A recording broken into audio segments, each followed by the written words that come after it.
Hello guys, দারুণ মজাদার একটা ভিডিও নিয়ে আসলাম। দারুণ মজার। দীঘা চলে এসেছি।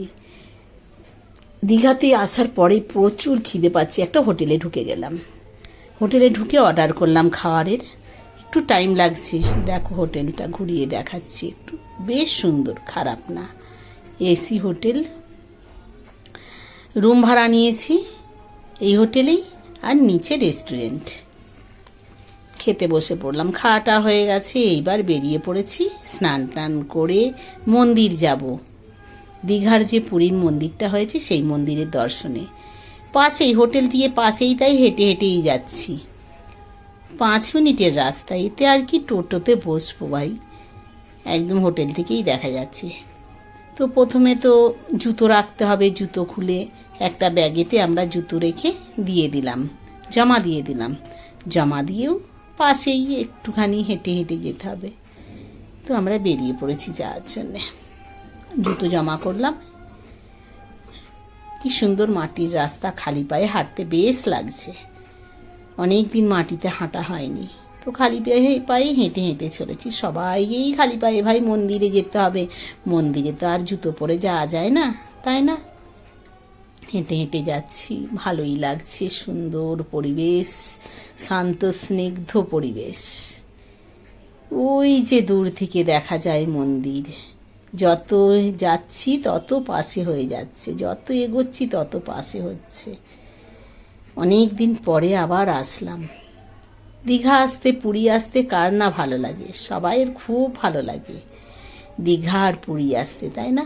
সমুদ্র ডাকে, সমুদ্রতে এসে স্নান করার জন্যে সবাই আসতে চায়। ঢুকে পড়লাম মন্দিরে। এই মন্দিরের গেট। প্রথমে তো সব চেকিং হলো, যা যা আছে সাথে। হওয়ার পরে এবারে ভিতরে ঢুকে আসলাম।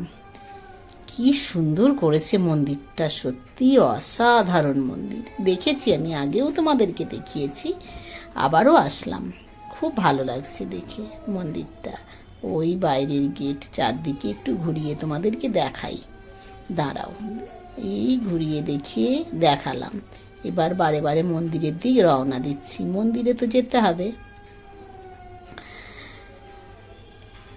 এই একটা লাইট, 5 বাতি লাইট মাঝখানে বসানো। এই মন্দিরের গেট, ওই গেট দিয়ে ঢুকতে হবে। এক গেট দিয়ে ঢোকা, এক গেট দিয়ে বেরোনা। কিন্তু ভেতরে যে ফোন এলাও নেই। আমি তোমাদের ভেতরে ফোন নিয়ে যেতে পারবো না। আমি জগন্নাথ দেবের দর্শন করাতে পারবো না তোমাদের। বাইরে থেকেই সব, মন্দিরের বাইরেটাই আমি তোমাদেরকে ঘুরিয়ে দেখাচ্ছি। খুব ভালো লাগছে, অসাধারণ কারুকার্য, কি সুন্দর। তোমরা যাবে দীঘার মন্দির দেখতে, জগন্নাথ দেবের, খুব সুন্দর লাগবে। বেশ আনন্দ হচ্ছে, এসেছি। প্রচণ্ড রোদ, রোদে তাপে যেন পাও রাখতে পারছি না আর মাথাও রাখতে পারছি না রোদে। কি রোদ, ওরে বাবারে বলে ছুট দিচ্ছি। খুব খুব পা গরম হয়ে যাচ্ছে। ঘুরতে এসে আর রোদ তাপ করলে তো আর হবে না। ঘুরতে এসেছি ভাই, সব কিছুই সহ্য করতে হবে। মন্দির দর্শনের পরে এইবার আমি বাইরের দিকে বেরিয়ে আসবো।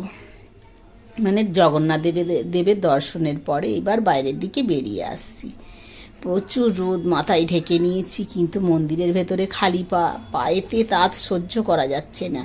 এই যে গ্রিন কার্পেট, এইটার ওপর দিয়েই যেতে হবে, তবে গরমটা কম লাগবে। সেই জন্যই কার্পেট পেতে দিয়েছে, যে এই কার্পেটের উপর দিয়ে না গেলে গরমে হাঁটতে পারবে না। মার্বেলগুলো খুব তেতে গেছে। তো বারে বারে বেরিয়ে আসছি। এইবার একটু সমুদ্রের ধারে যাওয়ার ইচ্ছা।